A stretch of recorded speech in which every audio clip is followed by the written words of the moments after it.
حضرت عمر فاروق جیسا دلیر اور جرری آدمی جمعہ پڑھانے مسجد میں داخل ہوئے تو جناب ابو ایوب انصاری دروازے پہ کھڑے ہو گئے، کہنے لگے عمر تیرے نوکر نہیں، ٹائم پہ آیا کر، بڑی دیر سے کھڑے ہیں، کیوں دیر سے آیا؟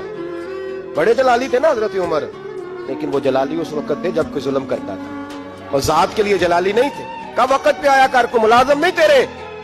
تو سیدنا فاروق اعظم منبر پہ چڑھے اور فرمانے لگے اللہ ابو ایوب انصاری کا بھلا کرے، جب تک اس طرح کے لوگ موجود ہیں کوئی بادشاہ بگڑے گا نہیں، اللہ اس کا بھلا کرے، اس نے میری توجہ صحیح۔ اور پھر عمر رو پڑے، رو کے فرمانے لگے مسلمانوں معاف کر دو، غلطی کوئی نہیں، میرے پاس کرتا ایک ہی ہے، اور عبداللہ کی ماں نے وہ دھو کے خشک ہونے کو ڈال دیا تھا، غریب ہوں، کرتا دوسرا کوئی نہیں، تو وہ ذرا نا خشک ہونے میں آ کے دیکھ لو، ابھی بھی گیلا ہے، مجھے معاف کر دو، میری غلطی نہیں ہے۔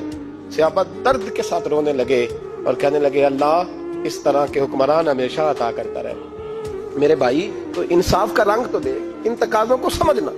یہاں کسی کی جرت ہے بول سکے، طاقت ہے کسی کی، لیکن انہوں نے اپنے آپ کو پیش کیا، سامنے پیش کیا اپنے آپ لوگوں کے سامنے۔ دو مال غنیمت کی چادریں بانٹ رہی ہیں، سب کو ایک ایک ملی ہے۔ فاروق اعظم جمعہ پڑھانے آئے تو اسی چادر کا کرتا، اسی کی تامت، لوگ کھڑے ہو گئے، عمر بتا تو نے دو کیوں لی؟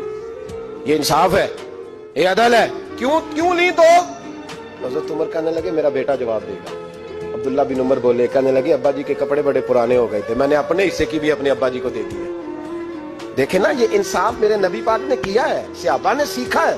میں اور آپ تیار نہیں، ہم تیار نہیں انصاف کے لیے، ہمارا مزاج نہیں انصاف کا، ہمیں خود بہت سارا آگے پیش ہو کے رنگ دکھانا پڑے گا، اس کے لیے ہماری تیاری نہیں۔ اس لیے ہم حکمرانوں کو گالی دے کے چپ کر جاتے ہیں، اس لیے ہم وکیلوں کے کہتے ہیں بکتے بڑا ہیں، جج بکتے، یہ باتیں کر کے ہم خاموش ہیں، ہم پیش نہیں کر پا رہے، ابھی تک ہم اپنے آپ کو کھڑا نہیں کر پا رہے کہ ہم سے مطالبہ کرو انصاف کا۔